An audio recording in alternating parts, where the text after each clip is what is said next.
Pleasant good afternoon to all of you. Good afternoon to all the students and speaking out, exposing corruption and incompetence. Welcome to this afternoon's session. Not often we speak about afternoon session, but today, here we are, Wednesday, the 23rd. It is, 23rd day of April, 2025. We decide to come and bring you this episode. So welcome, one and all. Share the life. I would normally say to you, you are here, that when we have these sessions which are not during the regular time, you need to make sure that your other students or your other colleagues are aware. So share. I'm going to give you time to share.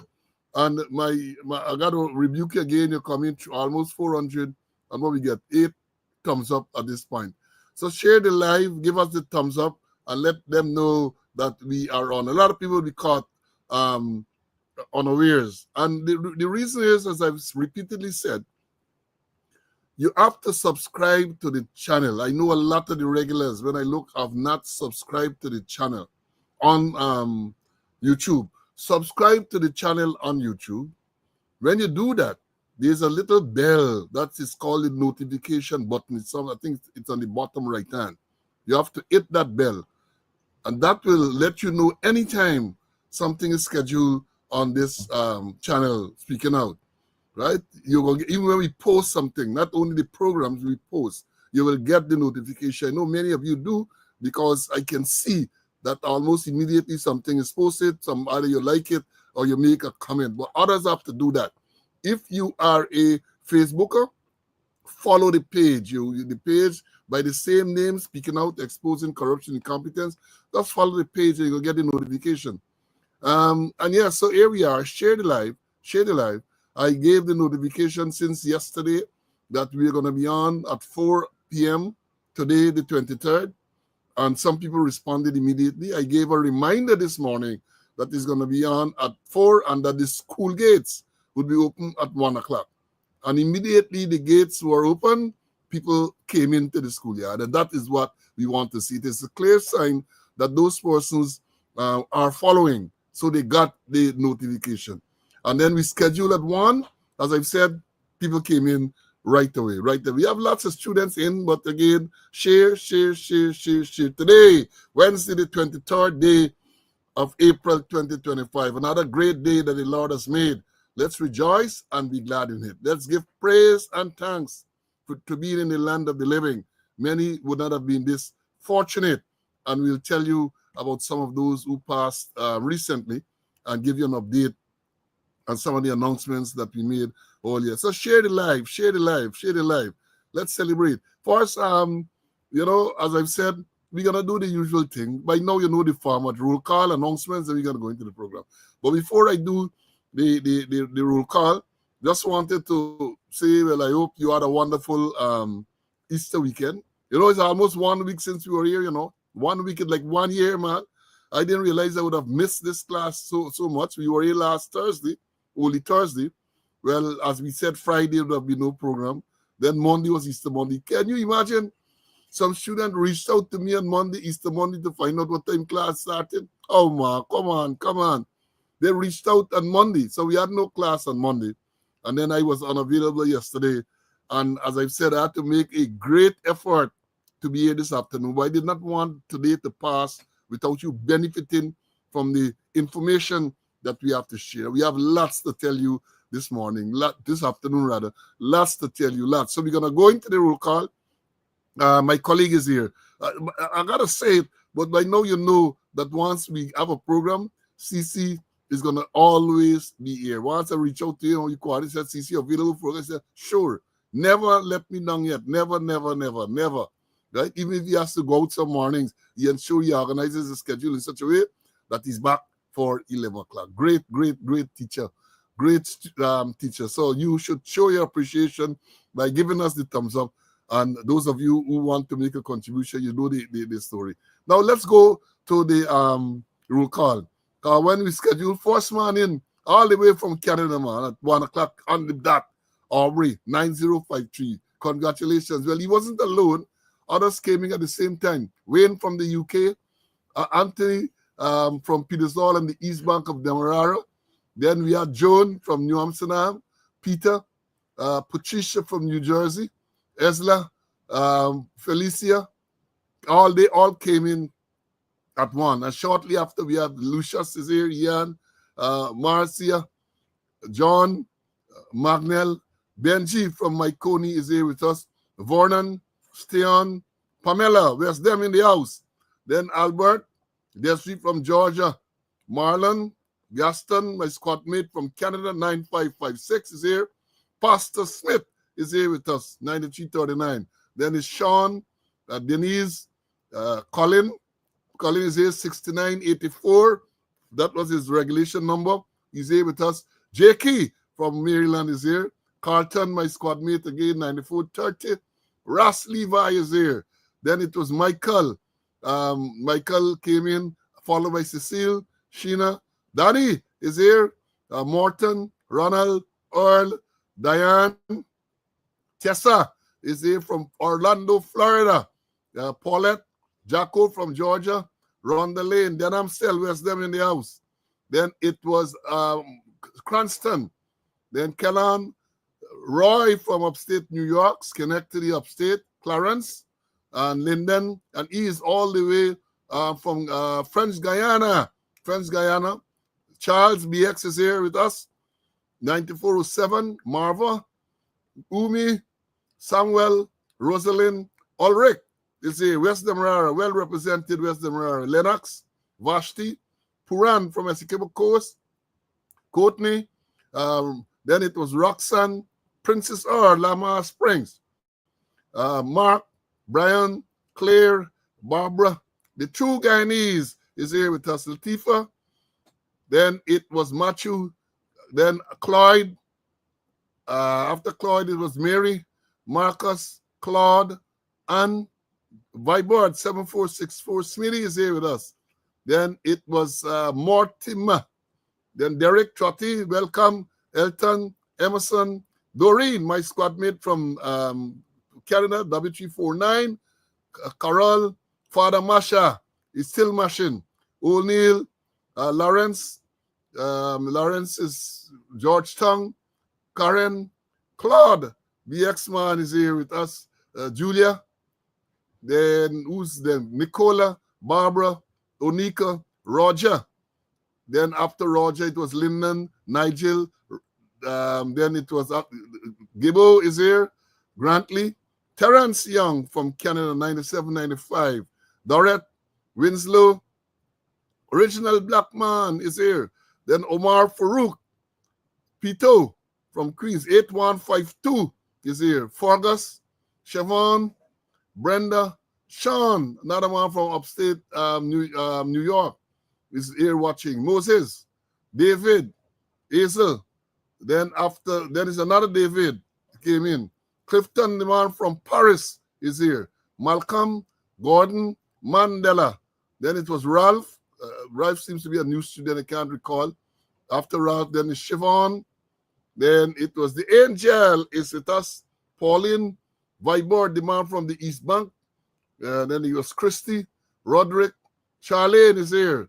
Aileen, Melville, Lynette from the UK, Junior, Verlin, Andrew. Then it was Paulette, Dion, Kurt is here. Rastaman is with us. Then Joy, Dexter, Simone, Francis Keith from Melanie Damashan on the East Coast. Karen is here. George, Clive from the UK. Then Van Born, I can't recall. Van Born might well be a new student. Can't recall seeing him before. Lyndon, Orin. And Orin said he's in GT, normally from the UK. Man went and fly kite, man. It's the only place you could really fly a kite, GT. Then you have Patricia, Cheryl from New Jersey. Carl, Ivor. Then it was Vibert, Lennox, Gavin, Salima, Mark, Sandra. Did I get Sandra? Then it was Annette, John, Everett, Gordon, Cedric. So you have Gordon Daniels, then Cedric Daniels. The Daniels are here. Russ, Ricardo, Anthony. Then it was George, Rayburn, Lyndon, Marcus, Paul is here with us. TK is in the house. Simoa, Hope is here. Evangelina, Bonita, Sharon from the UK. Then it was Farina came in there. Then the last man, would you imagine this? The last man in the schoolyard before the doors were open. The last man was the one and only Ballet. The man come down late from the hills this time. I know it's because of all the rain they had and what, but Ballet was the last man. And then when we opened the school door, we come to expect Edward Charles is there very early, so he was there. Lynette from Barbados is here with us. Then we had quite a few others. Bonita, that was Mary, Glennis, and the list goes on and on and on. I'm telling you, what time is, regardless of what time people are here to get the information, and we're going to find the time to come and to bring it to you. So that's the announcement, or the roll call, sorry. We're going to go into the announcements now. Now, the first announcements, we said we start with the sad ones first, and then we go into the happier ones. First announcement is that the Pope Francis, died. When was Monday? I think he died. The Pope man came out on Sunday, and to the usual Easter arrangement there, having met the U.S. Vice President, I think the day before, and so on. Then the sad announcement Monday that he passed away.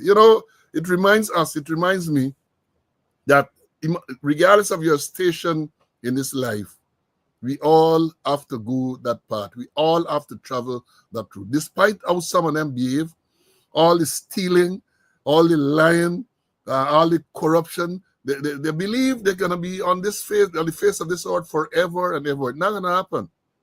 All the money you accumulate, you can't pay off debt.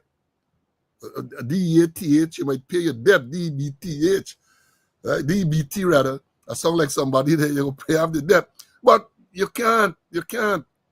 So the Pope has passed, and that's the entire, the Pope is the head of the Catholic Church, over 1 billion people, and I think he's going to be buried on Saturday. He's described as a very humble man, very humble Pope, and I think he told them where he wanted to be buried, no big fancy things, and all of that is there. So the Pope has died, and the Catholic community and others are in mourning. And then we have the death of a former member. Many of you older guys remember our Paul Ramcharan. Our Paul, his number was 7430. I remember him on the quarantine at WIM. And I understand that in the earlier days, he was at the Marine branch.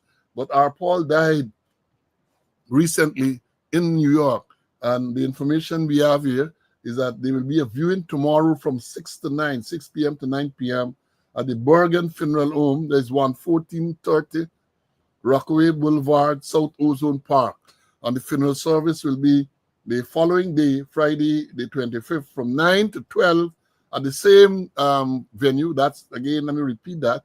It's Bergen Funeral Home, 114-30 Rockaway Boulevard, South Ozone Park. And then cremation shortly after. I remember our Paul very well, tall, clear-skinned Indian officer, one of the quiet persons, very quiet, very respectful. I remember him being at WIM. He was stationed at WIM there for some time. And so our Paul passed. And then another member, the guys from the TSU, and many of you remember, TP, Terrence Paul, 8444, easy number to remember. Terrence passed sometime recently in Guyana, I understand. He passed, he lived somewhere in the East Bank. I remember Terrence well. Terrence was a diehard cricket fan, hailed from the Essequibo coast. And when we had the TSU in them days, I think Terrence, not Terrence, TP, right, used to tell me that he played so much and he got the wicket because he was a quick bowler. Well, medium fast, whatever it is. He got the wicket of Roy Fredericks. And he always told us, he always reminded us that he got the wicket of Roy Fredericks. And then he used to go to nets. Net is cricket practice. So there was an old sergeant there, Baron, 5355, was Terrence was in this section. So when Terrence wanted every day, Terrence would come down to the sergeant. Sergeant, I'm going to nets. The Baron know his nets, so he used to say, all right, carry on. Sergeant are going to nets. What do you think about it, Baron? Right? So Baron asked us today, why is this nets that Paul going to say, oh, it's cricket practice. He said, oh, he knows that he thought was something, in his words, more important, because in those days, if you went during the days, I think you used to just get a staff, you work a 4 hour, and then, but when Baron you go into nets, Baron, I think it's something more important. So terrorism used to work. TP used to work on the next day till Baron caught up with him and we bossy bag. Yeah, I remember TP very, very well. Big mustache and so on. And then we did announce the death of Milton Paidana, former West Indies. Well, let me start from the thing. He played for Newhams, the Barbies. He played for Police. He played for GDF. He played for Guyana. He played for the West Indies. He passed, and the arrangement is that we understand that the funeral will take place on the 5th of May, right, at the Restoration Temple Assemblies of God Church. That is at 44610 Church Avenue, Brooklyn. They say viewing from 4 to 6, and the funeral service will follow thereafter. So, yeah, I see Rick said that the family, you recall, he took over from him at, he said SP. I don't know where exactly that is. Yeah, so those persons have passed. I want to take this opportunity to express condolences to the whole Catholic community, apparently the whole world, and the passing of the Pope, and to the relatives, friends, and of those other persons. Condolences. Hope the good Lord will give you the faith and the strength to carry on. As I said, we all have to pass that way. And that is why I believe it is important for us to live a certain way. The Christians will tell you have to make right with the Maker. But again, many of them, these people, the Jagabots and them, they don't believe, they're not believers. So that's why they treat people the manner that they do, right? That is why. But we all have to go. All of us have to go one day. Now, we're not leaving, apart from those that I've announced. Let me remind you again, today, the 23rd day of April 2025, is 406 days since Sergeant Vaughn, the police Sergeant Vaughn, was killed.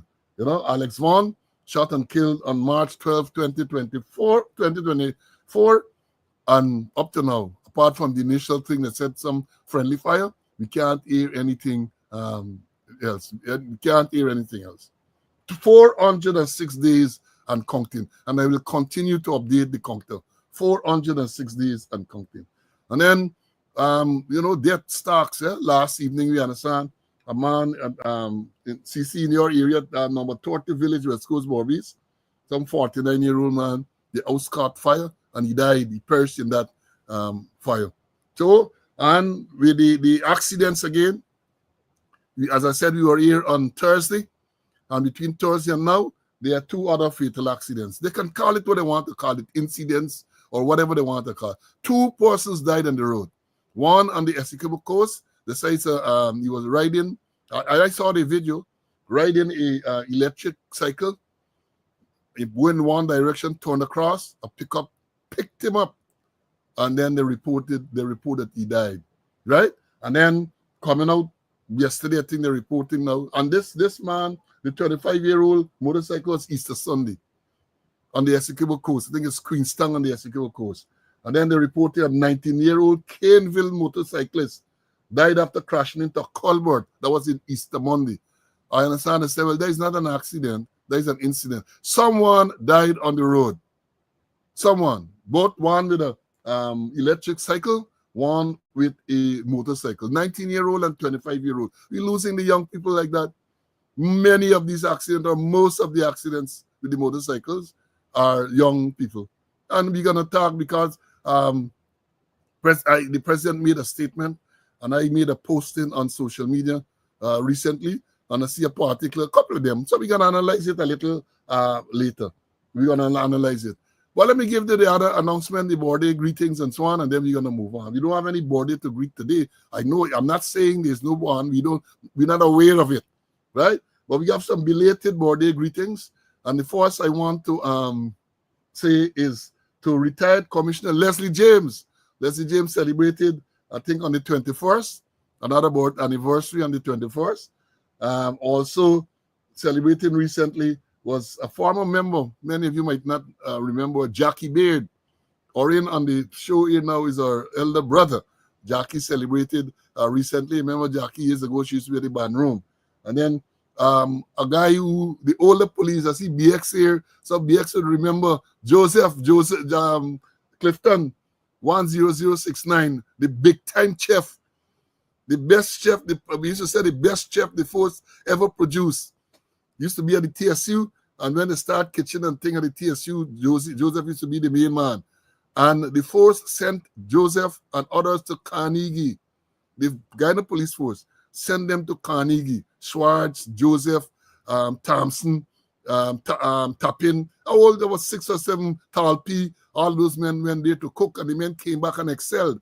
I can tell you when it came to Joseph, in those days, Franchot, Duncan Clark, and those men around, wild meat, labo, iguana, wild.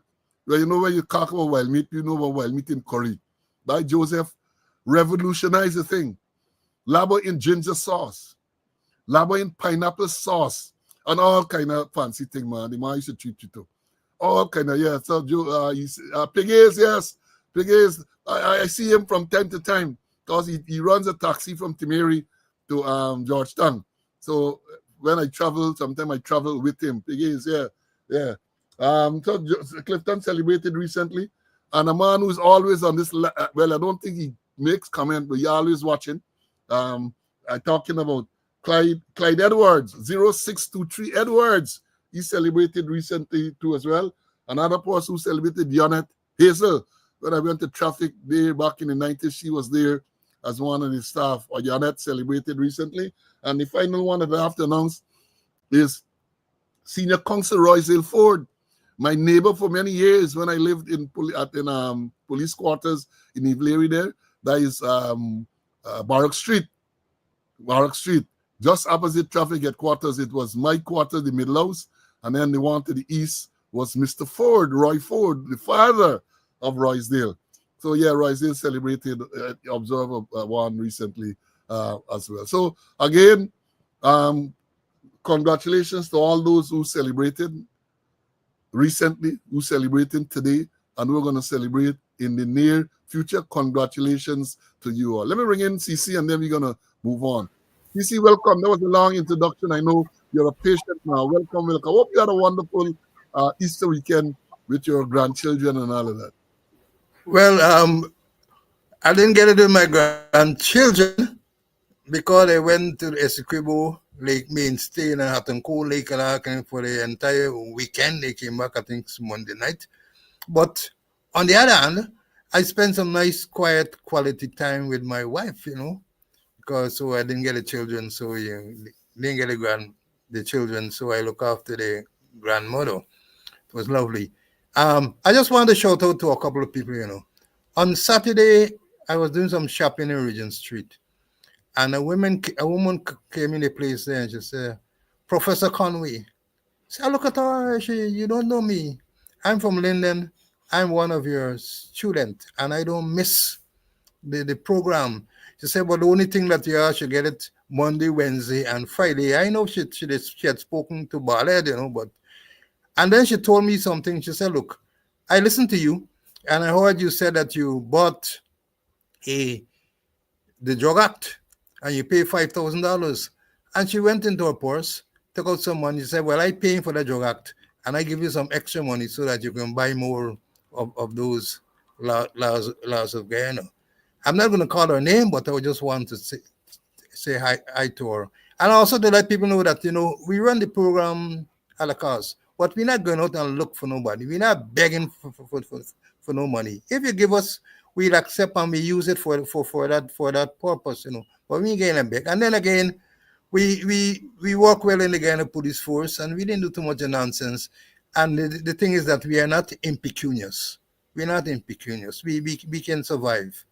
But if persons want to contribute to the program, we will accept and we'll utilize the money, or we have been doing, utilize the money for the program. And I also want to shout out to Pastor Charles from West Coast Barbies. Thanks for your prayers. Thanks for your suggestions. And birthday greetings. and condolences are in place. Yeah, we are broke. They're trying to block me, but they're trying to block me. Talking about that, talking about trying to block me, I told you all I get me crash grant. And I also got my what they call it, the cost that was awarded to me in the matter where the Police Service Commission took the president to court, and the judge last year awarded costs to me. Well, finally, I got it. I got it. And I got to say, I'm not going to call the gentleman's name because I don't know, things work. Very vindictive. But there's a particular officer in the Ministry of Legal Affairs who has been very, very helpful, right? I mean, I spoke a little roughly about him because I really can't understand why this thing took so long. Because since April last year, Justice Gino de Prasad made the order and said it should be paid within 8 weeks. So I got it like about 8 months after. Well, I get it. As I told y'all, I intended to get it because I spent a whole set of money running here and running there and running there. And that is just a fraction of the expenses that I incurred. But it's just to make sure that, boys, you must get. So, yeah, we ain't broke.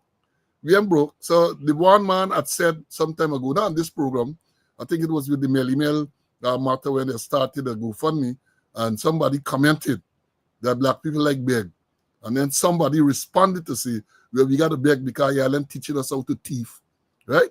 We ain't gonna thief, right? I left all them years we spent in the force, and nobody can come and point fingers, right? We get a little pension, we little NIS, and we are satisfied. We are satisfied. That doesn't say that we're not going to accept contributions to run this program because the program requires resources to run. Now, having said that, having said all of that, let me go back to this traffic matter. People dying on the road. President made a statement sometime last week. He said that a lot of people died on the road. He said 43% of the deaths on the road are motorcyclists. 43%. And he further said that of the 43% of the people who died, then you have 70-something% not wearing helmet at the time of the accident. That is what the president is reported to have said. Right? Now, you could, well, some things should not surprise you, but yet still when you see these things, you're surprised. So last week, can't remember the exact date, I saw this. Let me show you all. I didn't get the video, but I saw this. This is the president on a motorcycle. A lot of people surrounding him. None of them wearing helmet. I observed that some of these motorcycles might not even have license plate on them. And I'm going to try to get the video to show you at some stage. I have the video, but I need help uploading it. The man and the thing there, they're revving, vam, vam, vam, vam, they're revving. And this is the example that the president is setting. So I then went on social media when I saw this, and I said, and let me read exactly what I wrote. I wrote, after telling the nation that 43% of road fatalities are motorcyclists, and 72% of them were not wearing safety helmet at the time of the accident, a few days later, you are on a motorcycle without a safety helmet, loudly revving same, with several others around you who are also not wearing safety helmet. It also doesn't appear that the motorcycles in the video, including the one you are on, have license plate. That is the epitome of lawlessness. What happened to leadership by example? Remember the saying, monkey see, monkey do. That is what I wrote. Well, they got one of them jagabat come up. A lot of people commented. One of the first thing they started to say, oh, well, the motorcycle wasn't moving.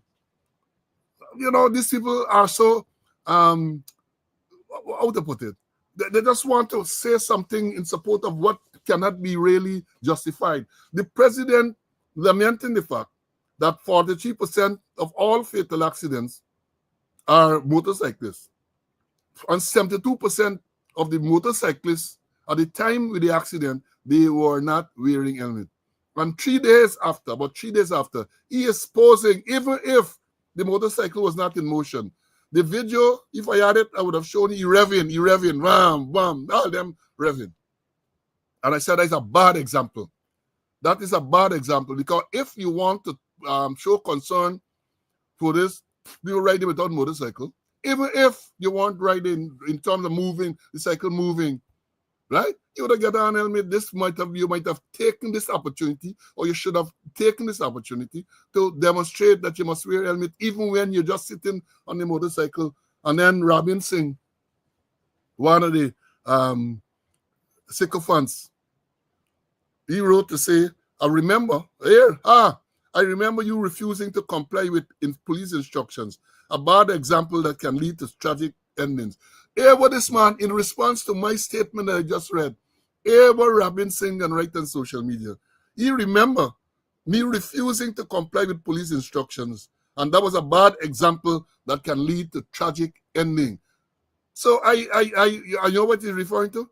You know what this Jagabat, this Crapo, this amphibian is referring to? He's referring to the incident on the 15th of October, 2021, which was shown to the whole world, where the police, Ramana, and people from Soku came to arrest me in the Georgetown Magistrate Court compound when I was going to court to answer to a summon that they served on, they sent to me. So I'm in the courtyard. They arrested me to carry me to the same court. And this joker, this jackass, I got to call him by his right name, then say that was a bad example. And then, so I responded to him on social media. I responded, everybody said, like I told Jack Dio and Gadraj many years ago, it is well established that no one can be compelled to carry out an unlawful instruction. Check the Nuremberg Tribunal ruling. But then again, trolls and sycophants won't understand that. Burn out. I told little Rasta, they tell you, burn out. He and done, he come back. He said, Paul Slow, someone made you the defendant, the judge, the jury, the executioner at your own trial. You should have complied with the police instructions and complain later. One day, you will find the right police. So that is what he said. That is what he said. I should comply. When he talk about the judge, the jury, and the executioner, you know who made me that? You know, in this matter, he said, someone made you the defendant. Well, that is nonsense, because I was a defendant in the matter. The judge, the jury, the Constitution gave me that power. The Constitution gave me the power to be the judge, the jury, and the executioner in that matter. Because as we have said repeatedly in this program, police can't just come and arrest you just so. And this one was a very egregious matter, where you are already charged there before the court. They summon you, because at the time I was abroad. They sent a summon, even though it was not properly solved. I tell the lie, don't let me fight to that. I can come and I can face the matter. I went in, turn up in the court compound while I'm going there to send the same charge. Ramana, Juke, and all of them sing, and all of them came, said Thomas, they came, Elnana, and me. And so I'm not comment much on it. You know why? Because I filed a civil lawsuit against the government, and all of them people were called. And the matter is still engaging the attention of the court. But I thought I will let you know about that. And then I made some other comment. Well, let me tell you, I want to give full disclosure. I then said to him, only a jackass like you would advocate for anyone to comply with unlawful instructions, even from the police or your president. That's not how it works. Perhaps you should read the material I referenced earlier.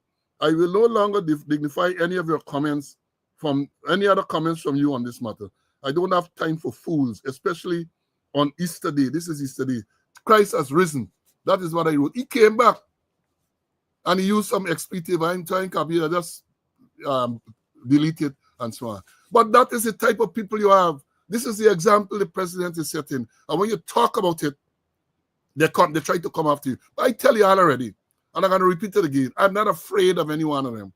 From the president right now. I'm not afraid of the president, the vice president, Nandlal, none of them. I know why I'm not afraid, because I abide by the law, right? And further, I know that all of us are after dying.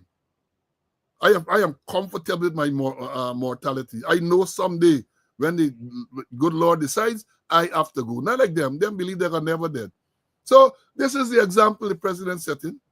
And when I commented on it on social media, and I think it might have been someone on this thing wrote an article and quoted me on social media on the article, and I stand by that. This is the example the president set in, where you talk about people dying, people not wearing helmets and they're dying and so on. This is what you have.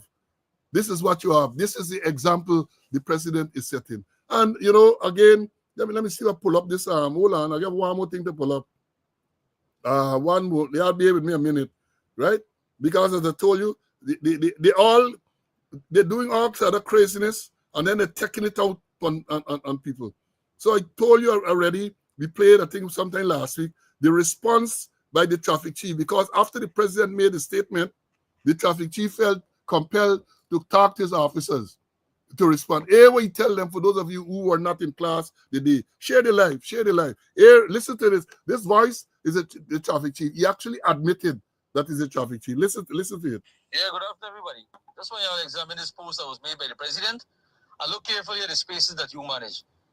Where some of us will stand up on the road and see these same things. And don't make the damn excuse for how it's an aggressive nature of the motorcyclists and you can't stop them. Tell me if it's your brother or your sister or your cousin, or they look like you and you don't want to do it, tell me that. But don't bluff me. At the end of the day, if we enforce the law fairly and we deal with it as a team, we can get less of this.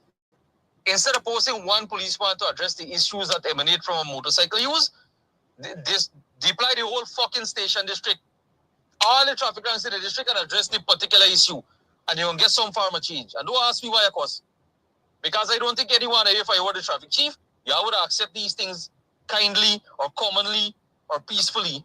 You would have been thinking about your seat. And similarly, as I'm thinking about my seat, I already get a cap. You gotta get a yak together and go out and do what you gotta do.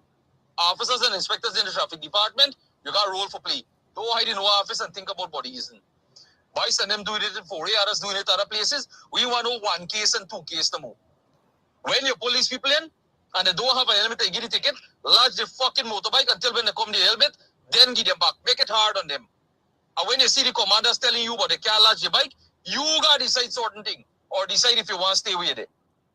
Because honestly, when you see the heat command, I wouldn't be holding no strain or no brief for nobody. It covered a point now, you got to stand up for yourself. The Harbour Bridge got a big role for playing this whole thing. And if they can't play it, you can play it. Yeah, that is the traffic chief, assistant commissioner. I think it might just singing in. That is his response.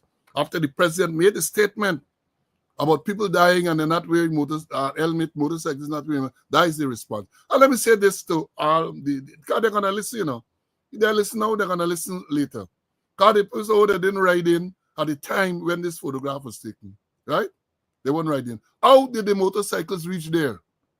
Let me ask them that. This is not a showcase. This is not a case where these motorcycles are in a showcase and therefore just consider. They have to have come from some place to come to this part. How did they reach to this point? They bring them with a helicopter and just use rope and put them there? No.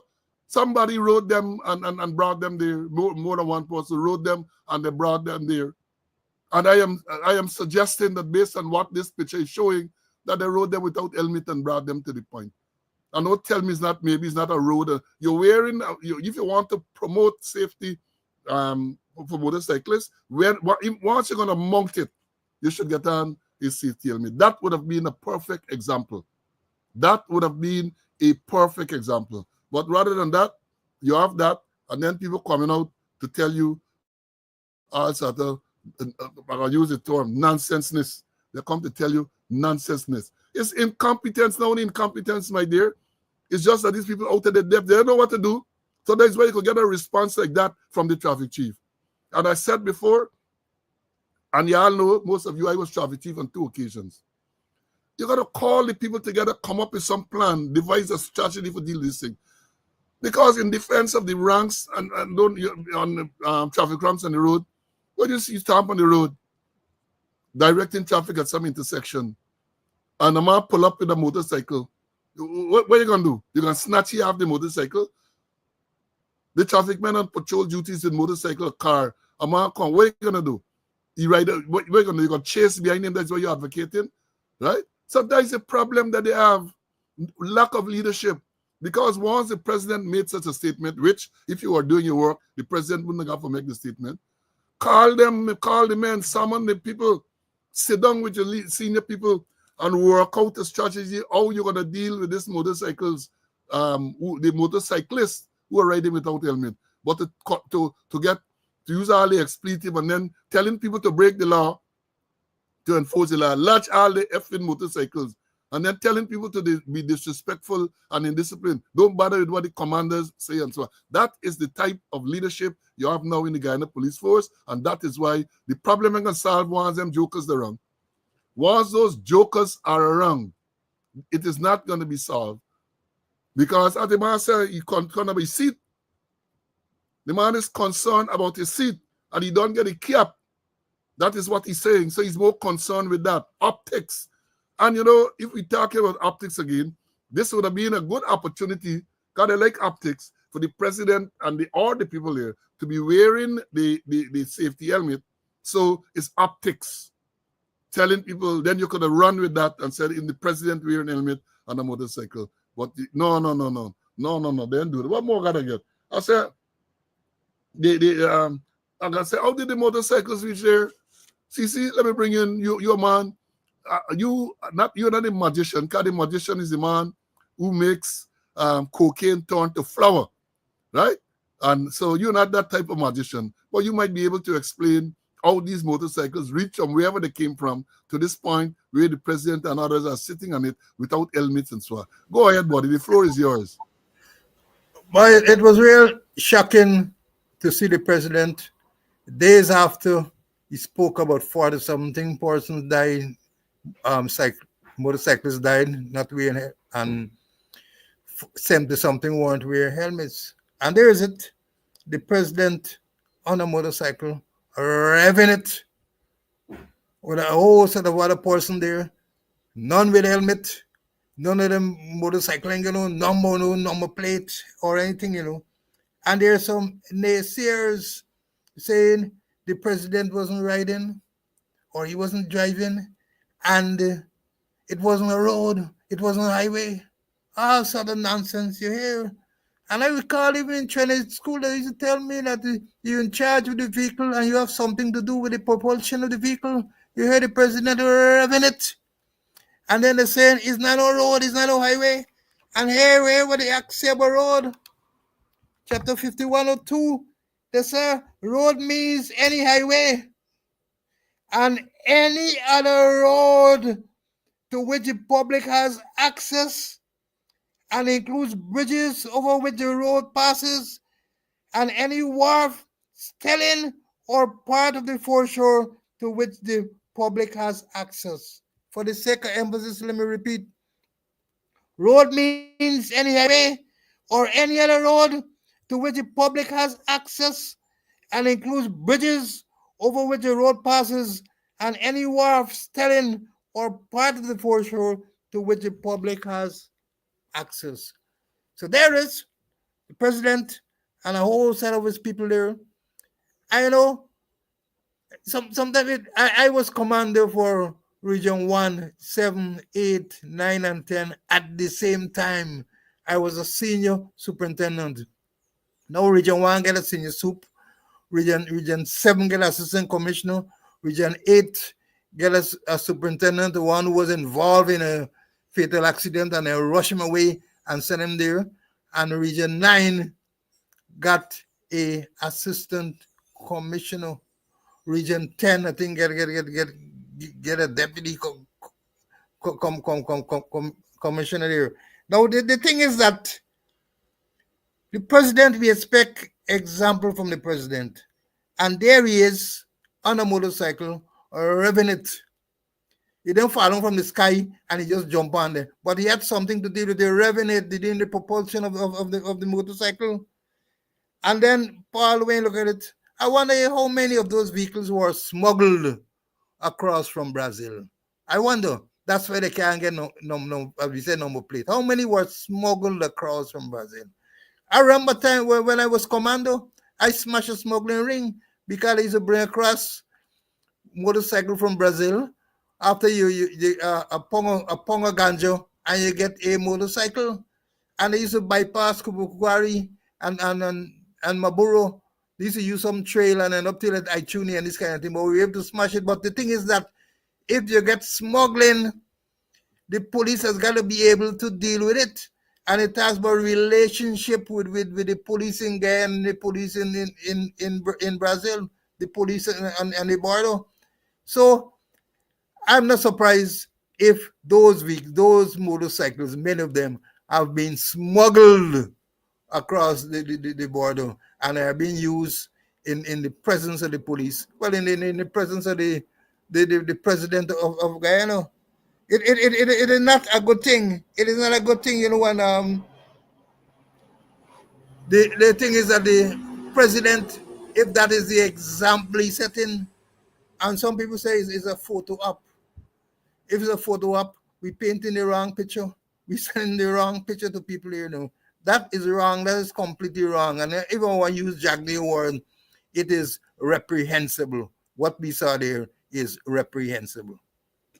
Now, let me point out one aspect of this thing too. Look at this picture again. You see this person here? It look like a neighborhood police. Get on the police badge and the neighborhood shirt.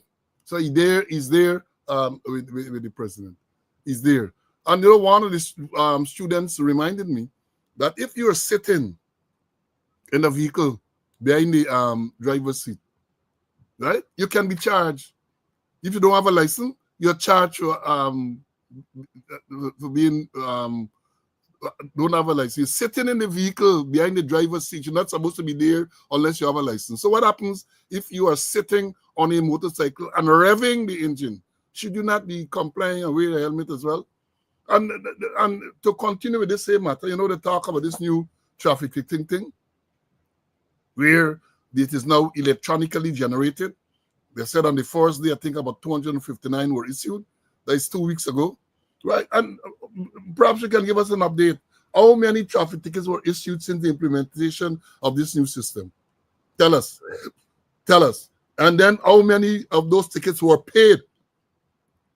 They don't come and tell you the first day 259 tickets were issued. Tell us too by now how many of those tickets were paid, right? How many were contested? In other words, how many of those persons, I guess by now what you was saying, hundreds would have been issued, right? How many of the people decide they ain't paying, but they're going to contest? Perhaps the time is too short now for you to say that, because if I remember correctly, once the ticket is issued, the code date for you to contest used to be like about 2 weeks down the road, right? So maybe that time has not passed as yet. But those are the type of figures you want to hear, right? You think, has there been a reduction in speeding and accidents along the place where these things are implemented, right? Tell us about those things. But they come with the propaganda and they talk a lot of rubbish. But I maintain, I don't care what they send out the sycophants to say. I maintain that image that we saw there of the president sitting on the motorcycle there, that is a bad image. It is bad. It is reprehensible. Should not have happened. Should not. You have got to take the high ground. So even if you want to argue that the law says that you could have done that, which I don't think it is, the law did not say that, but you are advocating for people to be safe on the road. This was a wonderful opportunity for you to show that. And then you could have, they like propaganda. You could have put the propaganda machine into work and said, look, the president is on a thing, and he's wearing the helmet to demonstrate that we should all wear helmets and so on. That is what should have happened. That is what should have happened. But to come, Robin Singh, to send out Robin Singh, I know some of these Germans like come after me, to send out these Germans and so on to come. I am bulletproof when it comes to that. So let me understand it. Then you're going to say, what? I'm going to run into the wrong body. Hope that body is not you. Hope that person, right? You see, one day you will find the right police. He's implying, you know what he's implying there? One day, some police can maybe assault me or do something, do some harm to me. I would, look, Robin Singh, you really don't know me. As I told you already, I'm not afraid to die. I'm going to fight for my right. I'm going to stand up and defend my right. Against who? I did it against Jack Dio. I did it against Irfan Ali. I did it against Ronald Gadraj. I will continue to do it. So you come to talk a lot of, you come to talk a scandal about in the thing. I will continue to stand up because right is right. Right is right. But yeah, and somebody commented today, they want to know if it's in the court. In the court compound, right? In the court compound, they're coming to arrest me for matter that is already before the court. And then the sweet party man tell me, said, he was an ASP then, he now senior superintendent. He got to read the caution after charge to me. Imagine that. That dunce, that dunderhead, that goathead telling me when you don't charge somebody and the person appeared in court, you're going to read caution after charge. I tell him, no, caution after charge is not read at that time.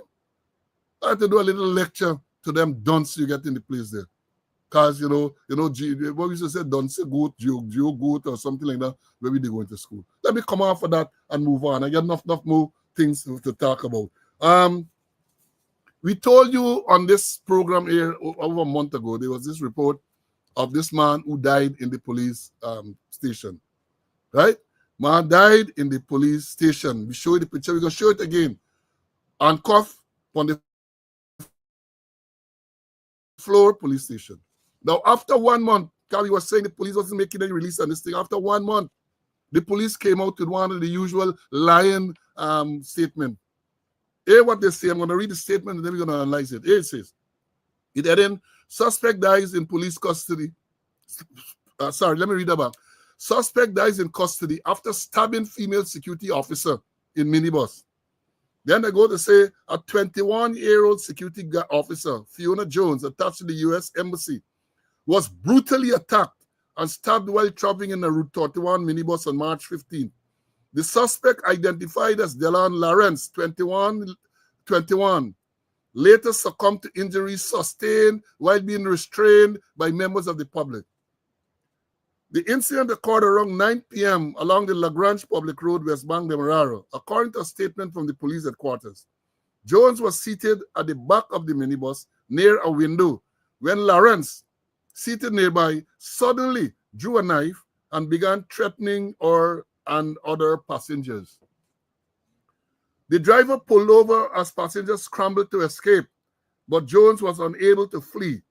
Lawrence then allegedly grabbed her by the ear and stabbed her repeatedly in the head, the neck, the face, and hands. Despite her injuries, Jones managed to escape the bus, but Lawrence pursued her. Alert citizens intervened, wrestling Lawrence to the ground and restraining him until police arrived. Jones was rushed to the West Demerara Regional Hospital, where she received treatment and was later discharged. Meanwhile, Lawrence reportedly resisted arrest, attacking one police officer by slamming him to the ground and placing him in a chokehold. He was eventually subdued and taken to the Lagrange police station, where police described his behavior as aggressive. Emergency medical technicians were called, and due to his conduct, he was relocated to the Parfait Harmony police station and placed in a monitored holding area. Initially responsive, Lawrence's condition deteriorated, and he was found unresponsive about 1:57 a.m. the following day. He was pronounced dead at the scene. An investigation into the circumstances surrounding the incident and the suspect's death is ongoing. That's what police headquarters said. However, relatives of Lawrence have provided a different account, alleging that he died in police custody due to lack of medical attention for his injuries. Now, as I said, we show you this thing. Let me try to find it again and show you what actually took place. We had the video. We showed you it up to last week. We got to show you again, because when you hear this nonsense that these people talking, you want to know if you see the correct thing. Bear with me. I'm trying to find it. While I try to find it, let me, is this it? I'm not sure. Not it. Oh, hold on. I got to, one moment. Yeah, bear with me a minute, please. 1 minute. I have so many of these things here. I think this might be it. Let me see. Pass. No, let me bring in Mr. Conway to make his comments on what I've said while I look for this thing. CC, your comment about this release the police gave, man. Let me hear your views. Well, a set of lies, a set of cover-up. Remember, we showed it weeks before. We we show this thing, and here's it comments. You know, a man got injured. If he got injured, he gotta get medical attention. What you doing at Lagrange police station? What we doing at the Parfait station? Was the same station where a policeman rape a girl. You won't hear nothing but it. Where they had a rape there. What is the man doing at this station? He's injured. Get medical attention for him. Send him, escort him to the hospital. If the hospital want to admit him, is okay. Or if the hospital feels that he's fit enough to go back in police custody, so be it. But the man is injured, and furthermore, we saw him in handcuff too, lying on the floor in the police station in handcuff. And after all these weeks, according to the papers, according to the media, the commander said no comments. Could you imagine that? The commander quoted saying no comments. A man died in the police custody. And here we go again. Die in police custody. What is the role? What him there? What him there? What him there? Look, they handcuff on him. What is the role, the supervisory role of the police complaints authority? Look at that man there in police custody. What you doing there? He should be in a hospital. And then they would also to cover up and cover up and cover up with a set of lies that he choked. Yeah? Well, the more they write, the more nonsense they talk and the more lies they think. That's the thing. Look, folks, let me show you all what was recorded and what was said. This is the same incident where this man was beaten and the man subsequently died. Just look at it.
I play back that first part because, as you can see, the claim. Let me analyze, and I'll bring in CC.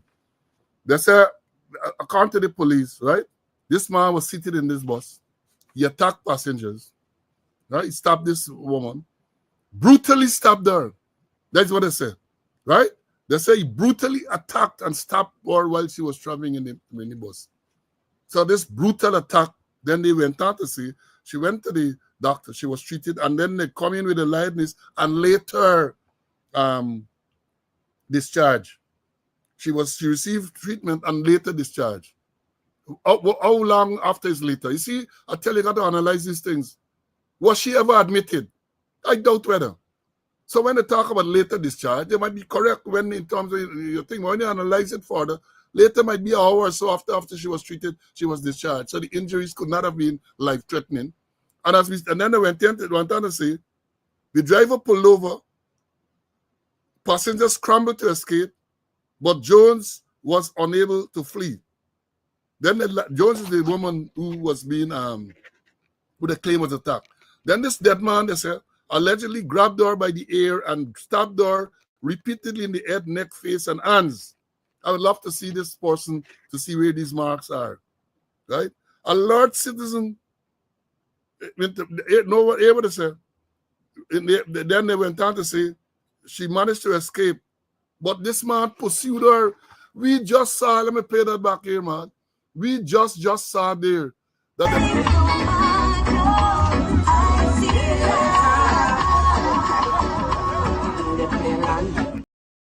The man was pulled out of the bus and beaten to death.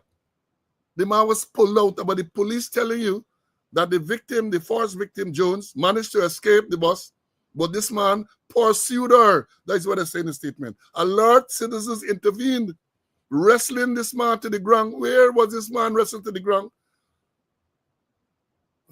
Restraining him until they were restraining him. That's what I said. They restraining him until the police arrived. The woman was rushed to the hospital, treated, and was later discharged. Meanwhile, hear this part, hear the more lies. Lawrence reportedly resisted arrest. All right, you can't. That's what the man resisted. They're saying this man, Lawrence, this is the man who died. Resisted arrest, attacking one police officer by slamming him to the ground and placing him in a chokehold. Then he was eventually subdued and taken to the Lagrange police station, where police described his behavior as aggressive. Police described his behavior as aggressive. Emergency medical technicians were called, and due to his condition, he was relocated. Look, this thing is so... They say he was taken to Lagrange police station.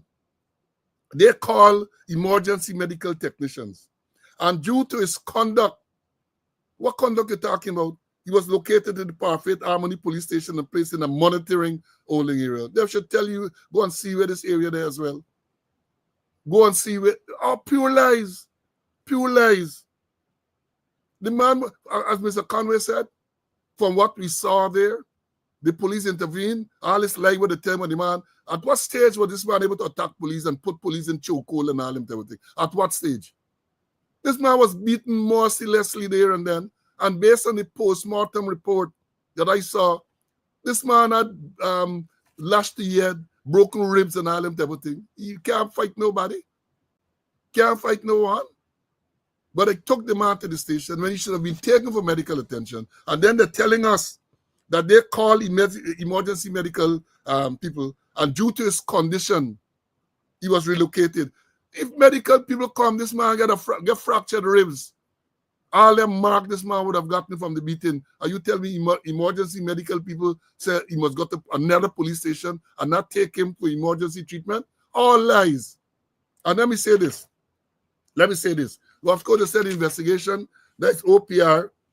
OPR got to investigate. Because they say his condition worsened. His condition deteriorated, and he was found unresponsive. Lie, pack of lies. All pack of lies, so the police cooperate, propaganda unit. And it's about time. It's about time that they get rid of Mark Ramatar, who has this unit, and find some competent person or persons to run the unit. Because every time they give a release, you have videos that come out, right, to show that they're lying so nobody believes what they say. And we have said repeatedly, credibility for the force is a serious thing. You want people there when they make a release or they make a statement. It is believable. But this nonsense what they're talking, and this is not an isolated case. Look the matter at Linden with the death of the man, the first Peters, I think Peters is his name, who died. They give a release that the police were in uniform. And when the video come out, nothing of the sort. Nothing of the sort. I am saying, I'm advocating now, and I would hope that people, the politicians and the media advocate and the human rights people and so on, write to the international bodies to point out all of these egregious acts and the type of covering up that takes place with this Mark Ramatar as the head of the corporate communication unit of the Ghana Police Force. These things are clearly, you see clearly lies. They are clear lies. Man beaten, all right, let me understand, and the street justice should not be tolerated. This investigation that they're talking about, if any investigation is going on at all, you get video footage. You ought to be able to identify who those persons were. Because even if the man did what they are alleging that he did, what we saw there cannot be justified. They pulled the man out the bus, some big wood, lash. You know, I see big wood for those like Percy and those guys who here, perhaps Barlet, back in the day, Walking Tall, you remember that? That movie? Walking Tall, when the man had a big wood, used to beat them teeth, man. We walking big wood, a Walking Tall, the man get, they have beaten this man mercilessly, the man dies. And 1 month after, Note, note, according to their release, this incident occurred since March the 15th. Since March the 15th. And questions were being asked. We asked, and we showed the tape here. We asked the question because there was no official release about this man's death. We showed the picture with the man lying in the police station and cough. Look, the man lying there, obviously, he appears to be dead and cough. And then they come 1 month after. So they wanted to be swept under the carpet. They wanted this matter to be swept under the carpet. But the family, because then I saw a release on the police with this picture, asking assistance for the man to be identified. They made a release asking for persons to assist in identifying this man. And then it turned out the relatives might have seen, I think based on what I read, the relatives saw the picture when I go, that is what they understand, that this man died in police custody. The policemen who were responsible should be dealt with departmentally. There's a clear breach because under no circumstance, a matter like this man should be taken to the police station. Even if you carry to the police station briefly, hospital, and this is what they're not being, it's really funny. But back in the day, from 10 years, something like that hospital, you don't want that type of responsibility. The man in charge of the shift, but they call him, because you would have seen visible sign of injuries with all the lash that we saw there. Hospital right away. Let you go and die in the hospital if he has to die. But you keep you at the station. Then you move from one station to the other station. You move them from one station. You're claiming that because of his condition, when the medical technician saw him at Lagrange, he was then moved to Parfait Harmony. Look, as I said, massive covering up taking place. And this one, competent investigators, because there are so many obvious questions to be asked and answered. Can't rely on them to do that. You can. Too many questions there. Who were the people on duty at the time when this man was taken to? First of all, you said police respond. And the man put some man in a chokehold. Who is the man police that was put in a chokehold? Of course, they could always find somebody who say he is that person. Right? No, not Charles Bronson. I think is Walker. What Walker you name man? Them older people, they walking tall. I don't know if they had another version. Death Wish is Charles Bronson. But walking tall is a big strapping 6'8" Walker. Is that very last name was Walker. Can't remember his first name now. Right? I can't remember what his first name. Big, tall man. Right, so yeah. Who was the police? Who, when he went to the station, no man, not John Wayne, man. I come in some rank thing, I'm gonna fail y'all. Shan't tell me John Wayne. The man name was Walker, the last name I'm telling you. Google it and you can see. Walking tall. A Walker. Walker. No, not John Dan Barker, neither. No, that name ain't coming to mind. Clint Walker. Well done, Gibbo. Clint Walker. Not Clinton, it's Clint Walker. That was the man. Clint Walker. Thank you, Carl. Thank you. I got bright students. I tell you all, man, I couldn't read. I know Walker was the last name, but the first name didn't come to mind. What I say? Not Joe Dan. They might have had another version, but the original version is Clint Walker. Big, tall, strapping man. Now, coming back to this matter here, who were the people on duty at the station, Lagrange, when they said the man was taken there? Who were the patrol people that said responded? All of these things. Who was the person at the Parfait Harmony that allowed this man to be? A lot of things, a lot of slackness taking part. When there is a standing order as to how to deal with prisoners, if prisoners are injured, if prisoners are drunk, they get standing order as to how these people should be dealt with. And them is the thing that should really look at. Those are the training that they are to be given. Sissy, do you want to say anything more on this? We have so many things to talk about this afternoon. Anything more on this particular matter? The clips are clear, Is vigilante justice, vigilante justice, which should not be tolerated. And then they said the woman was discharged, but not a word whether she was admitted. If you're discharged, you gotta be admitted. They said she was discharged when she wasn't admitted, and it's all about cover up. And the thing is that we've been saying all along the line, Paul, is that when persons got injured, they must go to medical and get medical attention. And more so the state demanded, you see them big lashes where you got it. You ain't get no right being in no police station. And you had 2 police stations, Lagrange and then Parfait Harmony. And then the commander, after weeks, the commander said, no comment. No comment. Goodness gracious. I don't know what's going on in the Ghana police force, Paul. Right, goodness gracious, folks. Let me rebuke these younger students who tell me during the rock and so on. That might have been a remake of the movie, but I'm telling you, perhaps in the 70s or 80s when Walking Tall came out, it was Clint Walker. That's the original version. There might have been other versions, but the Gabo and we talking about Clint Walker, massive man, bigger than the Rock, massive individual, right? So you got to understand. I mean, y'all young and y'all know some of these things, but we are telling you that is Clint Walker was the star, bigger than the Rock. So you could imagine how big he was. Can't remember which other movie he came in, but he came into some other movies. And as we are talking about training and the lack of training, because it's evident in many of these matters. We start about Myconi, Ontley, where the constable shoot and kill the police corporal and the other man. New Year's Day 2023, I think it was. Clearly lack of training. Myconi again, where they kill this guy who they say was a madman and the man who trying to assist them. Right? Lack of training. Man down there, they shoot, kill the man. Linden, what we saw there, lack of training.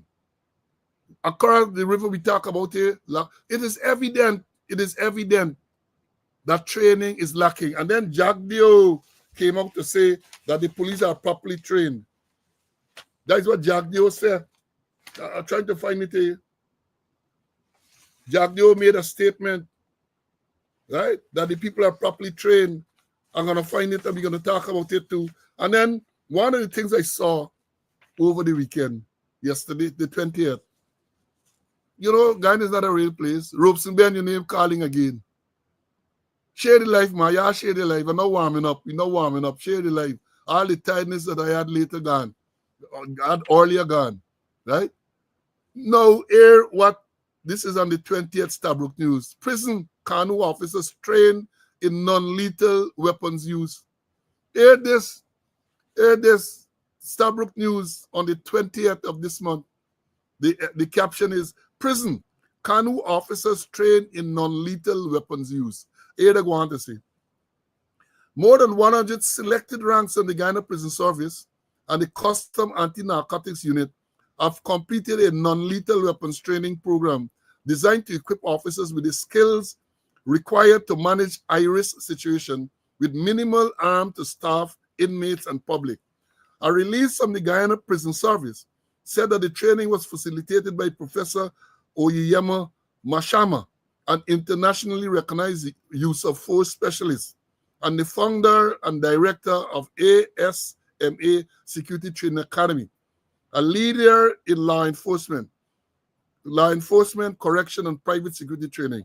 The release said that Mashama is known for his expertise in de-escalating strategies, conflict resolution, and the ethical application of force, with a proven track record of preparing security personnel for modern operational challenges. When I read this thing, I couldn't believe that you get a training going on in the Ministry of Home Affairs or under the Ministry of Home Affairs. Because they're talking about Kanu and they're talking about the prison service. And the training, the complete non-lethal weapons training. And they talk here, the man is an expert. The man who conducted the training, they say he's an expert in de-escalation strategies, conflict resolution, and ethical application of force. And of course, you ain't gonna get none for guessing. And the police, according to this release, not involved. And we have been saying repeatedly on this program, and other people have been saying it, that the police need training in the use of non-lethal. They call it really less than lethal weapons, de-escalation techniques and strategies, conflict resolution. It is clear there is lacking in the police force, and they bring this man or this man doing this training, and police not involved. Even if you're going to tell me, you don't anticipate them, that maybe later on you're going to get a thing for the police. Such a training should be for the police first, all the blacks.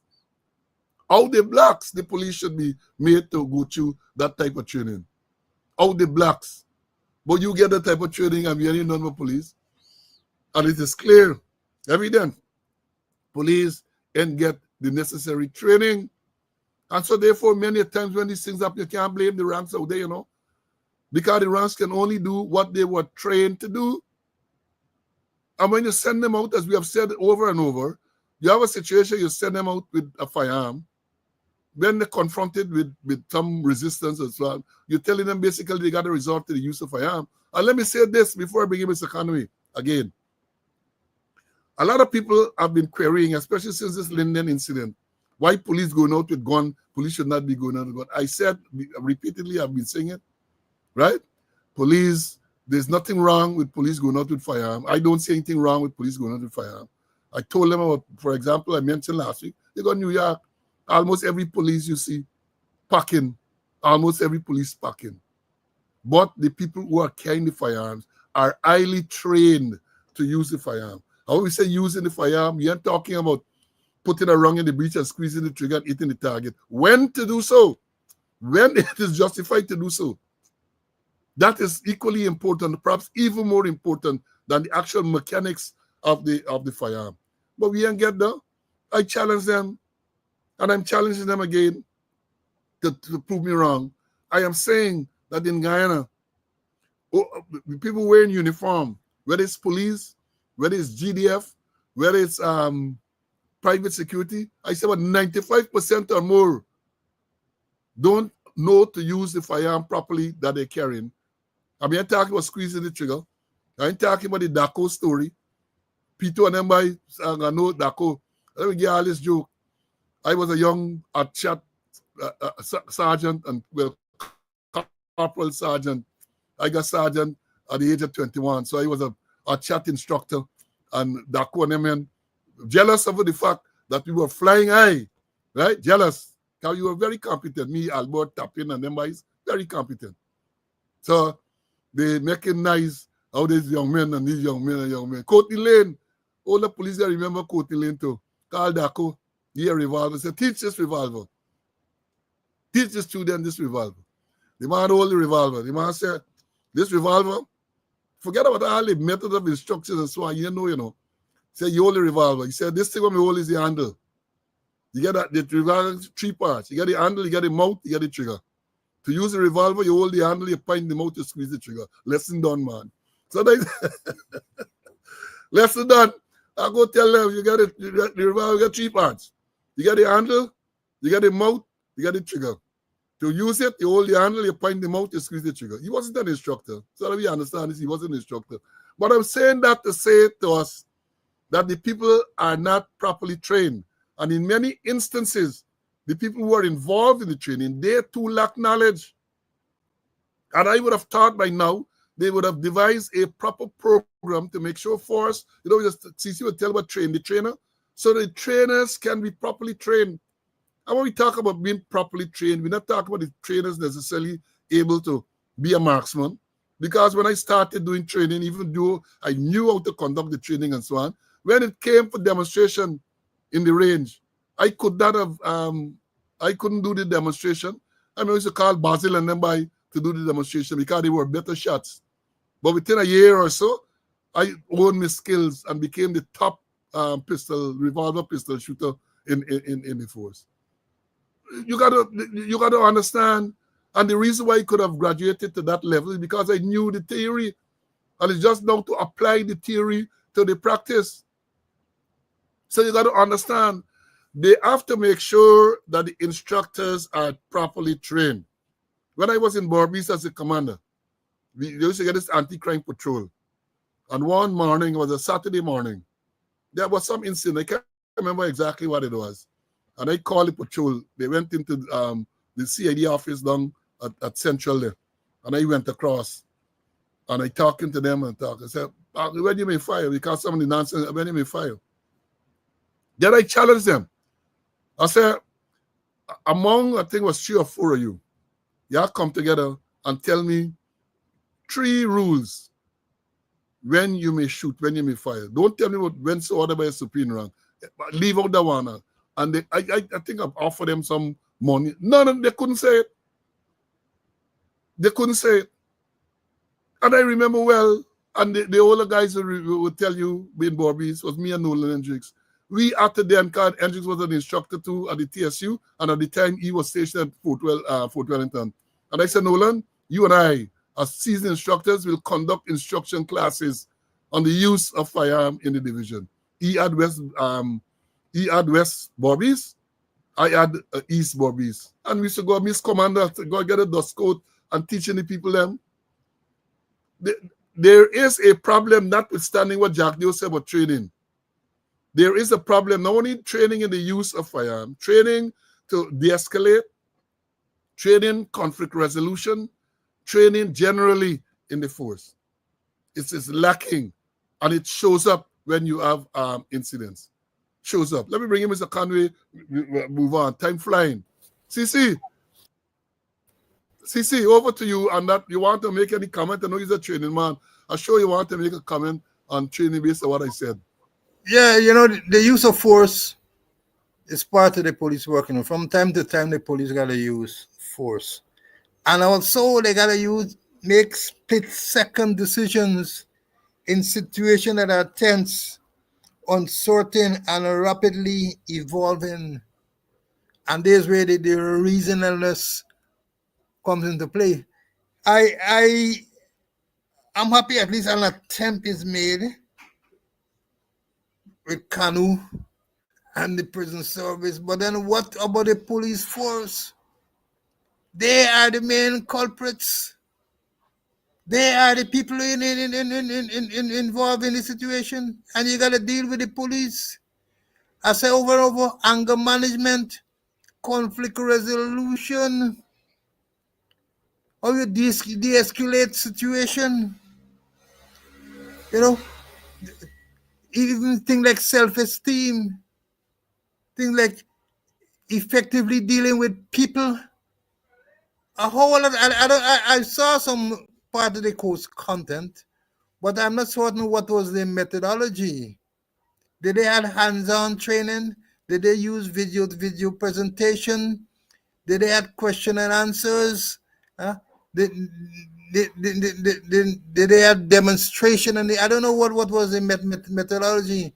But the thing is that there is that need for police to be properly trained to deal with force. They go and they, instead of de-escalating, they escalating the situation. Every week we see clips. And police has got to build capacity in the training department. What they're doing instead of they're trying to build capacity, they're outsourcing. And you can't bring a man for a couple of days and do some program and say that's it. They gotta be sustainability. What happens after that first session? They got to be sustainability, and you have thousands of police. But the thing is, a man come, do a program, and he gone away, and that is the end of it. There are many programs that are available. Well, I know Woodlands must be eating them. Where we had the Citizen Security Program, a 1-year comprehensive training program that we had dealing with all those situations. And we, a part of the training, we trained the trainers in that program. But the conform squatter just make sure that everything go down the drain. When I left, Dr. Paul Williams continue. And then when he can take over, he scrap all those training. Those are important. The government spend millions of dollars on the 1-year comprehensive training program that there should be sustainability. Instead of we sending people to the America, we brought America here. And we not only train the people, we train trainers. I think some of them was left the work now, but if you have to go back to that, you have to go back to that. Because the police ain't looking good and the police ain't doing the right thing. So training is important. Training is critical, but the type of training that you do is also important.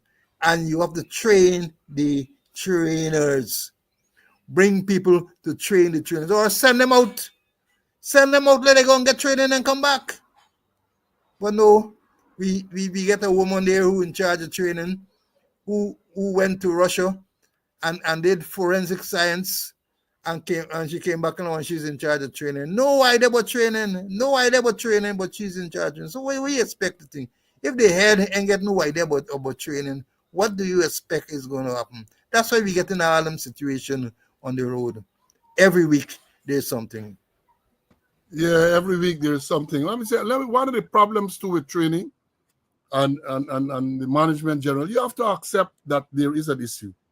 But then Jagdio is reported here, this is on the 11th of April, as saying, government has no control over rogue elements in law enforcement agencies.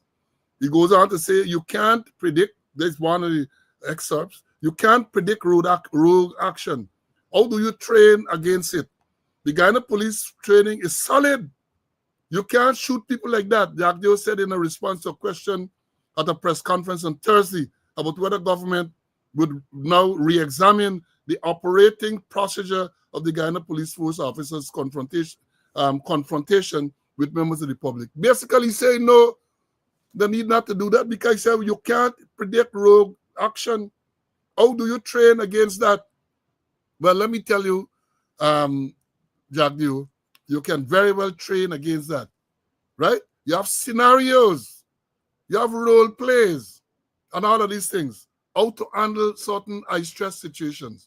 That is part of the training. Real scenarios, and it brings out the quality of the people who have been trained. Not just chalk and talk.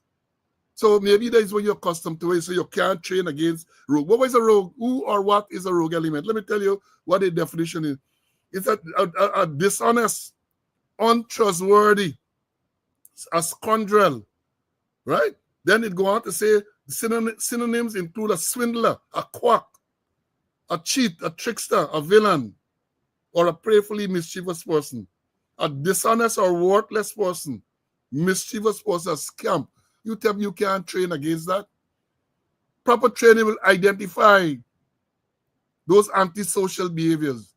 Proper training will identify them, and you deal with them.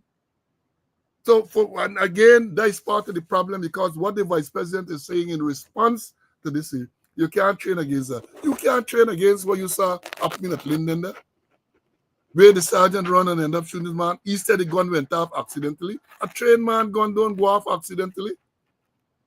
A man who is properly trained, highly trained and qualified, gun can't go off accidentally. That's on the Monday night. On the Tuesday morning, clearly lack of training, advancing towards people when there was no need to do that. Firing rungs at people indiscriminately.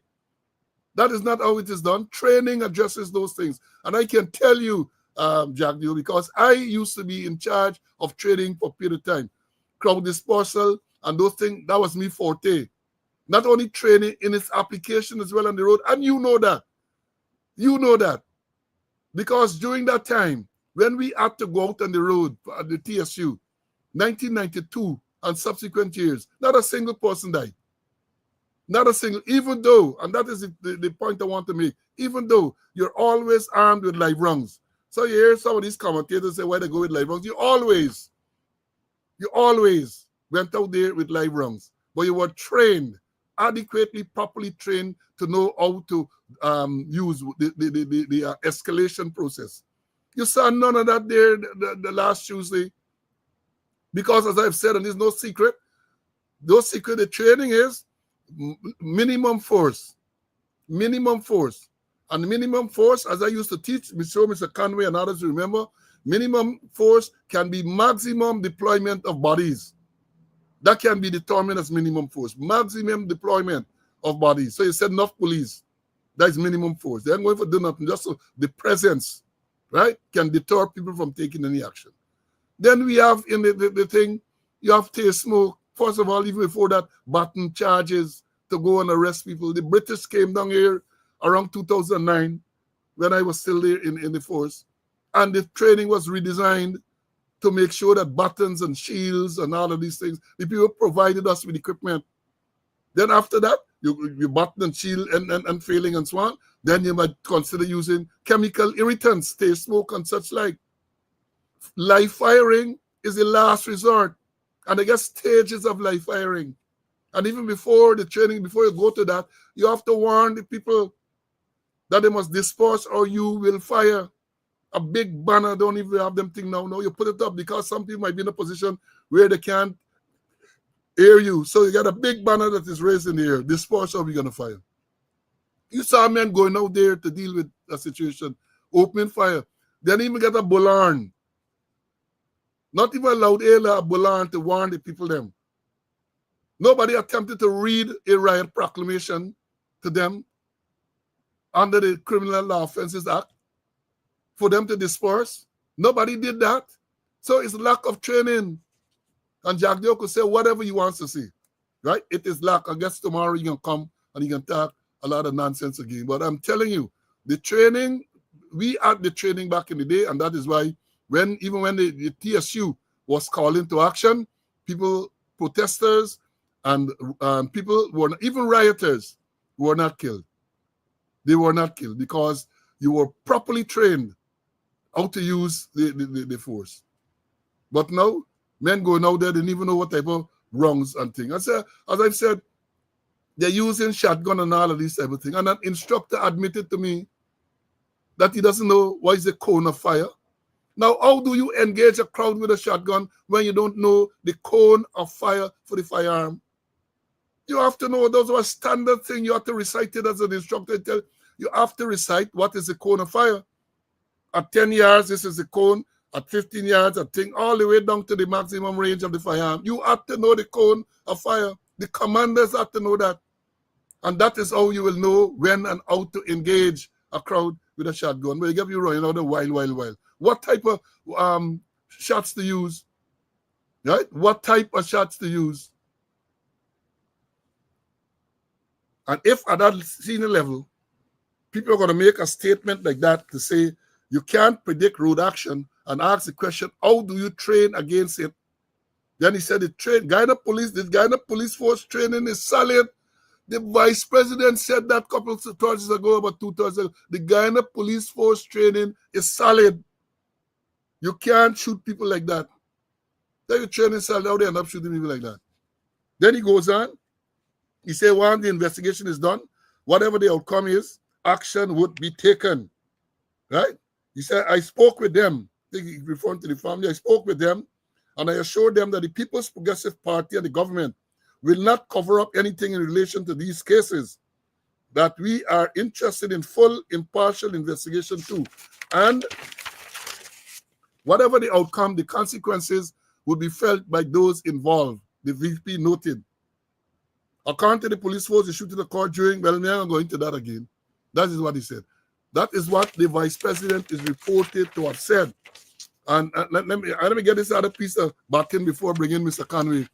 Then it was yesterday, I read in the newspaper, probe into police fatal shooting of Ronaldo Peters as concluded. Here it says, probe into the police fatal shooting of Ronaldo Peters as concluded. It's a short thing. Let me read it to you.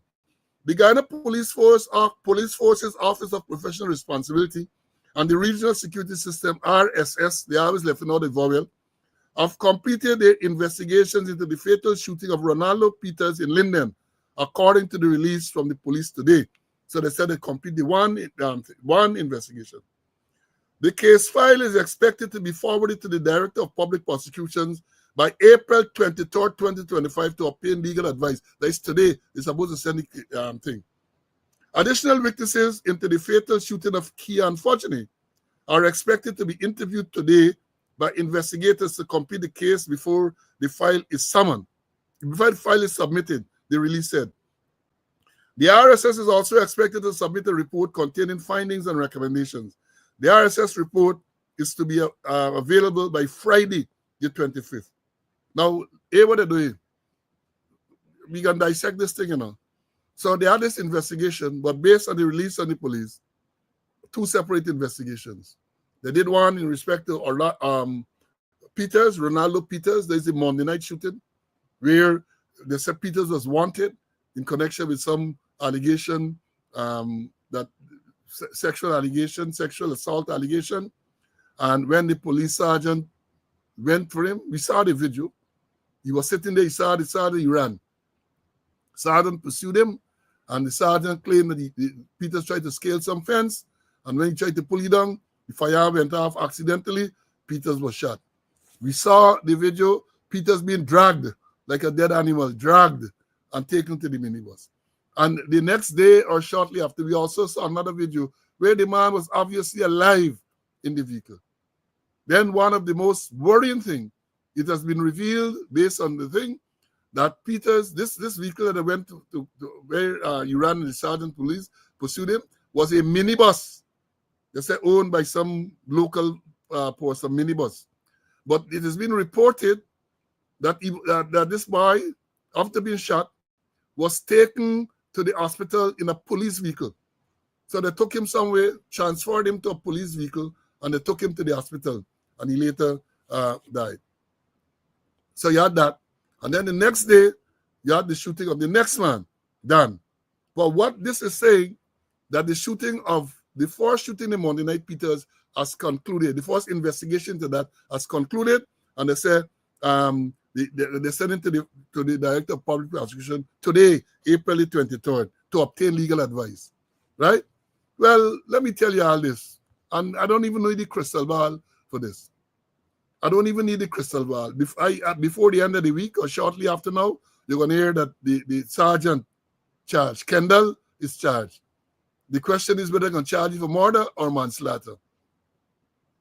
Let me understand this, how it goes, And the question is here, again, is not whether they get evidence to convict Kendall, It's about trying to appease the family and the little community, because then they're going to sing. So if by tomorrow he charged, you're going to hear Tanti Moore going to say, oh, the man is charged. Then they're going to tell you, Nosef can tell you, oh, the matter is sub judice, we can't comment on it. That is the game. That is the game. So very soon, I'll be surprised if by the end of this week, you're going to hear that the sergeant charged. Long ago, back in my day, CC will tell you, there are send back file for clarify this and clarify. There's enough clarification here. That's it. Proceed with charge. So watch out, the police don't get charged. Police is going to get charged. Look, if I were a betting man, I bet my house on that. Not my life, because my life ain't got no value. I bet my house that the police can get charged. Right? And the charge is to make sure that the people at Linden who are still angry, who are still somewhat agitated, as we saw on Sunday during the funeral, to appease them. Oh, well, we charged the sergeant. Like they charged the man on Essequibo for shooting Oren Boston. Right?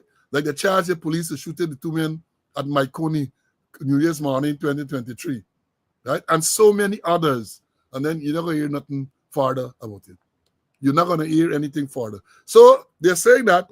And then I misread it this morning, but a good thing I'm thinking about, because now the other investigation into the man on Tuesday, they say they're going to wrap up later, get additional statements and so on. And in all of this, I'm asking the question again. According to the Police Complaints Authority Act, Chapter 17:02, the Police Complaints Authority is mandated by law to supervise investigations of this nature. We are not hearing anything about the Police Complaints Authority. We're not hearing anything. Is there a Police Complaints Authority? We're not hearing. We're not hearing anything about that. So that one done, that investigation done. But let me tell you this, in fairness to them, based on what we saw, that investigation is a straightforward investigation. The killing of Ronaldo Peters 2 Monday nights ago, there's a straightforward investigation. It should not even have taken this long. By the time the postmortem done, you're supposed to get a sew up like a guana. Sew up. Easy, straightforward investigation. I don't know some Smithy and them boys and the live old detectives. Tell me if you agree, Louis and all them things. There's a straightforward investigation based on what we saw, statements and so on. Quick time, wait for the postmortem, given the cause of death. Done.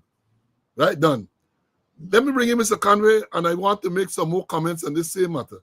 CC, let me hear the file gone to the DPP. They say, and they're supposed to possibly by The case is expected to be forwarded to the DPP by today. Your comments, my brother. As you mentioned, Paul, straight, simple matter to investigate. When we look at the video there, there is it. The sergeant jump out of a minibus, run behind the man, they shot him, then drag him like an animal into a minibus and go along his way. And then the man ended up they carry him to the station and then put him in a police vehicle and gone to the hospital, pronounced dead.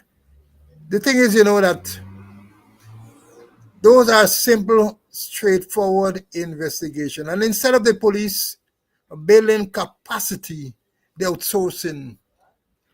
They send to Barbados for us, RSS, to do the investigation. When it is clear, it is written in the law. Paul, you mentioned about it. This Police Complaints Authority Act 1702. But we ask, do we have a police complaint authority? Do we have a police complaint authority? I know he's a contractor. I think he used to be on a 3 years contract, and at the end of it, they gotta renew the contract. So I don't know if the his contract has expired and he waiting it for it to be renewed, or they're looking for somebody else to become the police complaints authority. But in out of transparency and friend, they need to let us know. They need to let the public know what's going on. And the act is clear. I read it the last time. I'm going to read again. 14, section 14.1. You say, the authority shall supervise the investigation of every complaint or information of the nature referred to in section 12. And here was section 12 says, this part shall apply in relation to any complaint or information that any member of the force has unlawfully caused the death of any person. Let me repeat, unlawfully caused the death of any person or has committed any offense referred to in section 48, 49, or 50, section 55 read with section 56 or section 57 of the Criminal Law Offences Act, or such offense as may be specified by the minister by that order. So they're saying that the unlawful killing and discharging loading firearm with intent, doing bodily harm by wanton misconduct, unlawful wounding, assault caused actually by the arm, must be supervised by the police complaints authority. Not RAS and other people, by the police complaints authority. And I always remember when we were on the Police Service Commission, that's somebody died in a lockup in Essequibo, I think it's Anna Regina. And the police complaint authority supervised the investigation. And we saw the report, and it was an excellent report. An excellent report that we had. That the police complaints authority was thorough, down to the traffic man came in for sanction. Even the magistrate and all, it was thorough. And this is the kind of investigation that we like to have. And this kind of investigation that we should have had at Linden. Not that the RAS come in and thing there. That is simple. And then wait, we don't have capacity. The division there doesn't have people who investigate a simple, straightforward murder. I mean, the shooting of the other guy would be a bit difficult because it calls for ballistics. It calls for somebody to say, hey, did they receive any spent shell? Did they receive any warhead? And are they able to trace the warhead to any gun that was used? All those things need to be done. That may be a little more complicated, but I think RAS really should do that. We should have people who are competent to do that. But I heard say somebody on the close arrest for the matter.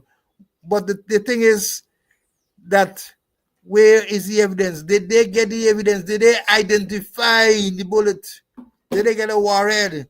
Did they get spent shells? And are they able to link it with somebody who was on that right unit there, it calls for proper investigation, and I feel that the police should have the competence to do that, not our RSS. And you wonder, do they have any competent, we call subdivisional officers, sub do they have competent commanders, and do they have competent detectives to do the work? I always remember people like, and I always gonna talk like Armstrong, people like Walters, people like Chapman, and others who were detectives, and any matter you give them in no time, they could solve the matter, But we don't have detectives. We don't have detectives. We don't even have a good crime chief. Since people like, since some of the crime chiefs left the work there, we don't have proper crime chiefs who could sit down there and give directions that people could do the kind of work, the work that we expect them to do. Charles Allen is a man I miss out. Excellent detectives. We don't have those detectives around. Maybe that is why they don't have confidence in them. That's why they send for Ross. And Ross is really to do, for me, to deal with more like hurricanes and flooding and natural disaster. Not really kind of investigation. So the whole thing is flawed, and we're saying, where is the police complaints authority? Where him there? Where is the police complaint authority? The law saying that the police complaints authority must supervise. And if there's no police complaint authority, somebody must come out and say, we don't have a police complaint authority. And with breakneck speed, they must rush and establish a police complaint authority. And there are things that the police complaint authority has got to do. They said all the statements, the caution statements, the documents, another thing they got should be handed over to the police complaints authority. And the police complaints authority could decide who will do the investigation. If the police get somebody, police complaint authority can change that person. Say, hey, I don't want this man. I want this other person to do the investigation. Police complaint authority has a role to play in this matter. But there's no police complaint authority. And I want to believe if person get charged, watch out. They might say, hey, they have no police complaint authority, and therefore the whole thing is flawed. Yeah, well, we're going to always run into trouble if we call names. You call some names. We got Smithy on the thingy. Excellent detective. Ulrich Landon, Vernon Gentle, Henry Chester. I can go on and call the whole set. Ignatius McCrae. All of these people, you get some powerful detectives around. This guy, Cuthbert, in recent years. Louis Crawford. Many, I know we get left out, but I just thought I'll supplement the names that you call. You had excellent detectives who could have you relied on to go and do your work. Excellent detective, right? So don't let me think. And some people saying they open a shut case. They won with the Monday night. Open a shut case with that. Whether the investigation be properly conducted, that is another issue. That is another issue. So many times it's not about the competency of the people, As I've said before on this program, students, let me tell you all. In the courts, it's not about what we saw on the tape. It's not about what we hear people say and so on. It's about what is presented in the court. We could see all them things. We could see a man walk up to a man and shoot a man and kill him. As happened some years ago when the cricketer shoot a man outside Border Market. The thing was there. Man gone, get off. Is what is presented in court. And the system is so corrupt now that evidence does disappear. Things are tampered with. People suddenly get amnesia. They can't remember things and all of that. All of that is like it happened. So it's not only about what happened Monday night and what happened Tuesday. It's about the chain and how those things are going to be presented, secured and presented in court. And that is what, this is one of my big worry. As I've said, Kendall going to get charged. I have absolutely no doubt about that. That Kendall, the sergeant who shot Ronaldo Peters, is going to be charged soon. If indeed they took the file today as they promised to do, Kendall facing the music within the week. Right? So let me understand that. And then the people make statement, police charge. Yeah, Alvin Smith. Right, yeah, we have Alvin Smith. And you see, you call the name the Alvin Smith. Those are people with credibility. That is lacking now. The people had credibility. So when you know these people doing the investigation, you knew when they come up with a finding that it is credible. That is what is lacking. No politician, just talk about Burnham dictatorship and all that. They may not intervene with Smithy and them and do an investigation. You think that they tell Smithy how to angle or what to do or what not to do? Yeah, you got to prove it in court. You have got to prove it in court. And let me tell you something that we have not focused on yet, The government, and I think, focusing on it. You got a shooting of Ronaldo Peters, and then you got the next shooting the following day of Dan. Right? Good. RSS or the RASS and the police investigating the shootings. What happened to the other aspect in terms of the whole managing of the situation? Who is investigating that to find out who sent the men on the road, especially Tuesday? What chain of what instructions were given? I called Vernon Gentle already here. What instructions were given? What action was taken from the time this man was shot Monday night, Ronaldo Peters? This thing requires a proper investigation, and I don't know. They claim that the RSS, the RASS, got their terms of reference from the squatter. We have not seen that. So we don't know the scope of the investigation. You see, you come and you talk, but you don't know what scope they had, how far they were permitted to go in this investigation. And unless you see that, you ain't gonna know. Again, we say 3 people came from RSS, 2 from Barbados, 1 from St. Lucia. Then tell me who these people are, what their qualifications are, how many more the investigation they get under the belt, where they were trained. They're telling you, so you don't know the quality of these people. And I said before, we don't know the people. And the people might be highly competent. I'm saying that they're not competent because I don't know them. But I'm saying in a matter like this, where you're going to bring people to do an investigation, at the outset, they've got to let us know who these people are so that we can have confidence that we can be confident that a proper investigation will be done. But they never did that. They never did that. They just come and say, they show a couple pictures, and I think that is it. That is the worrying part for me. That is the worrying part. Let me see. Let me bring in Mr. Conway for him to give his closing, man. Let me give his closing, because we have about 5 to 10 minutes more. I want to deprive you of Mr. Conway's closing, and then we're going to tell you about the look forward. CC, let me hear you now, man. Well, I should have qualified my statement, and say that the persons who I mentioned, those detectives, are those who, while I was commander, those were my divisional detective officer.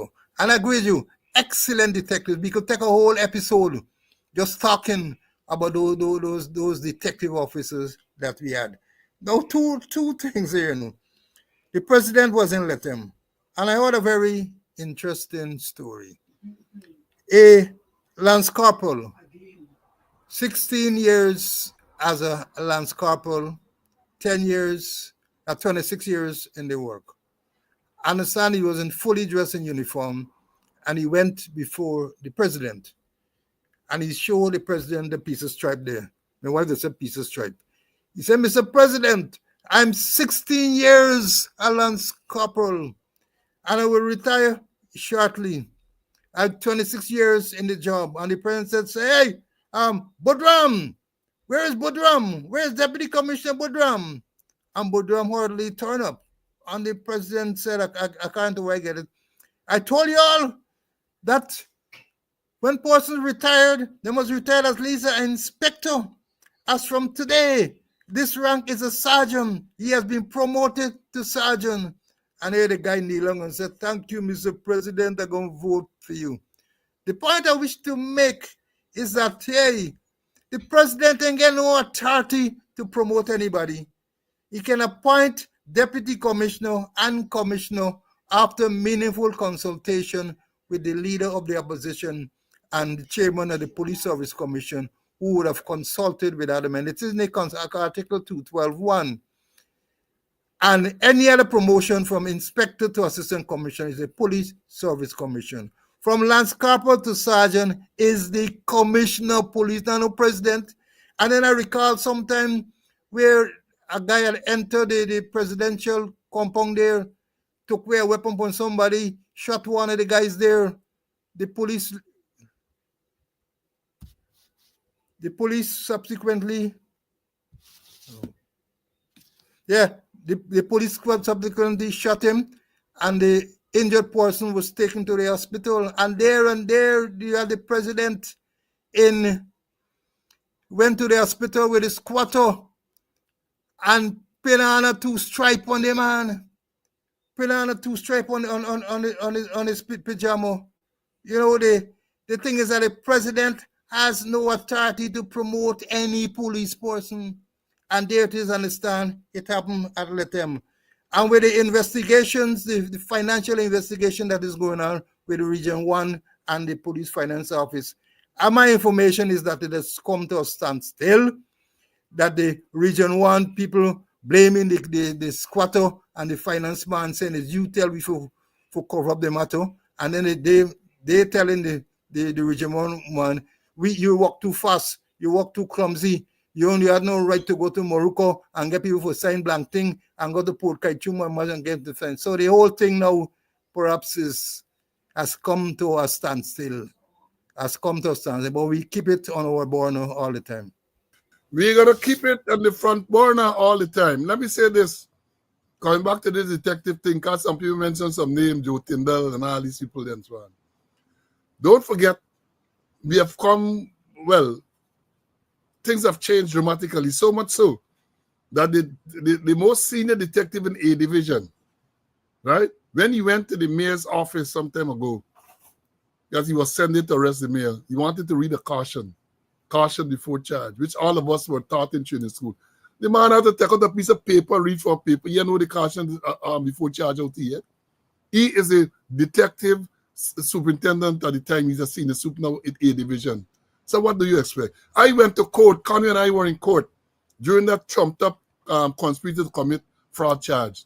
And the sergeant, a detective sergeant, Singh, went into the witness box and said he cautioned someone of the guys who was charged with us, one of the police guys, cautioning after he was charged. He said he was charged and he read the caution after charge. And the man proceeded to read the caution before charge. He read and he confident, I told him you're not obliged to say anything unless you wish to do so. CC watching it, Mimi watching it, CC, because the wrong caution he reading out in court. And he didn't know because in the manner in which it was read, he sounded so confident and so cockatoo that he didn't know this is a detective sergeant. So what do you expect? People are not trained. I tell you how many people charged me the last time. The man tell me they put him on bail. And the young police, I mean, I ain't bashing him, but tell you, using an example, told me I got to keep the receipt until the matter is concluded. I said, no, this is station bail. Once I appear in court, I got to get back my money. Then somebody tell you, yeah. Somebody say, you're talking to a former commandant, so you're telling me. They don't know because they're not taught these things. They're not taught.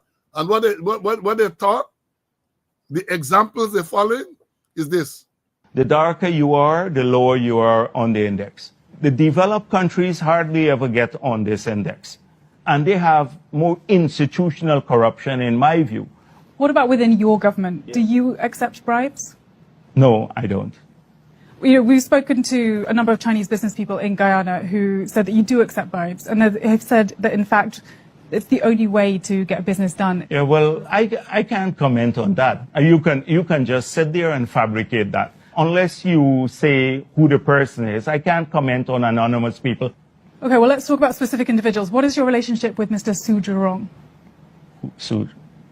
Oh, so my relationship? Nothing. He's a tenant in my place, yeah. And he's a good friend of yours? Yes, yes, he is a friend of ours. He claims that through his very close relationship with you, that he's able to get any deal done. Well, I don't. Do you use middlemen like Sue in order to take money on your behalf so that you can keep your hands clean? No. The answer is no. We met with a manager from a Chinese state-run corporation who confirmed that they use individuals like Sue in order to get these deals done, and that they pay them a consulting fee, which essentially serves as a bribe to individuals like you. I mean, what would you say to I that? don't know, because again, that's all. You're building everything on what you have met and what. Yeah. You gotta get your thing. You gotta get your therapy. So that is one of the things, and you gotta get this one too. Don't forget, you gotta. You who are out there, if they come, we gotta shoot and scoot, and shoot good and scoot, and keep shooting and scooting until help arrives. Can't go ahead and give you all the one. Folks, we have a lot of stuff that we have not been able to touch this afternoon. I know some of you are vets because you wanted to know about this recent report from the U.S. State Department talking about corruption in the government. And we haven't left here. We're going to address all of these things. I got a pile of stuff here to talk about, right? So before we move on, let me remind you, those of you who, first of all, let me thank those of you who have been making contributions to the upkeep of this program. We appreciate it very much. And for those of you who are in a position to make a contribution, the numbers are here: Zelle, Cash App. I saw a man this morning, and he told me, he said, "Boss, you want to make a contribution with this Zelle thing and so on?" I know what's going on there. And several persons have said so. Several persons have said to me that, look, they don't understand how to deal with Zelle and Cash App and so. So get some advice, man. Get some advice as to how to deal with the thing. And, you know, the one of the senior students, I always seek the guidance because, as I've said, we had no program on Monday because Monday was Easter Monday. And we get a lot of things back up. So the next scheduled program is next Monday. What say you, students? What should we do? But before, let me preempt it to tell you, we're coming again tomorrow at 11 o'clock. So let me avoid all the little speculation and what you're going to tell me. Next class tomorrow, you see what? Look, how you going to stop you? Look what you put up. You didn't even allow me to finish, you know. You didn't allow me to finish. You get it like Balgobian now, right? When is the next class? Tomorrow at 11 o'clock. Tomorrow, Thursday, the 24th at 11 a.m. We're going to come because we get a lot of stuff left back. We can't wait till Monday because I get court on Friday. So tomorrow at 11 o'clock. Be warned. Tell the others that we come in. And I'm looking forward for making sure that you all do give your donation and so on. That can make me come perhaps even more often. Folks, let me say this to you. It's a pleasure. It took a lot of effort from me, and CC know the story, for me to come this afternoon. I say, hey, we can't allow today to pass without coming and giving this program. We can't, right? So that is why we are here this afternoon, and we brought you the program. But we have a lot to talk about. We have a lot more. Look, I got a whole set of notes here to talk about. We got to talk about Brutus went to court last week, Thursday. We got to talk about what happened there. Look, this one here, 0-0 not. Land case still before the court. 0-0 not, get a land case before the court. Then we get U.S. State Department highlights corruption, bribery, and nepotism in the public sector as key hindrances to drug fight in Guyana. Right? We get our boy Como challenging them in court, come as a firefighter. Well, look, we got so many things to talk about. Nandalal, Ali denied blackmailing Azuddin Mohammed, right? But look, buddy, tomorrow at 11 o'clock, we're going to come and we're going to deal with some of these other issues. And you know, things as well, between now and tomorrow, things going to happen. Because we have another fatal shooting somewhere in the Essequibo. We haven't gotten details about that yet. Police shoot and kill some man. Again, I say, there are circumstances under which fatal shooting of a person is justified. We don't know what the facts are, so we're not going to pronounce on anything until the facts are made available. Right? Facts. So we're going to come tomorrow. Balero, you're happy, man. You're glad. And others too. Others. They're happy that whenever we come, so we're going to come tomorrow and we're going to give you some additional information. Until then, I want you to stay well. Stay well. Guyana is a rough place. Rough place. Every day is some tragedy.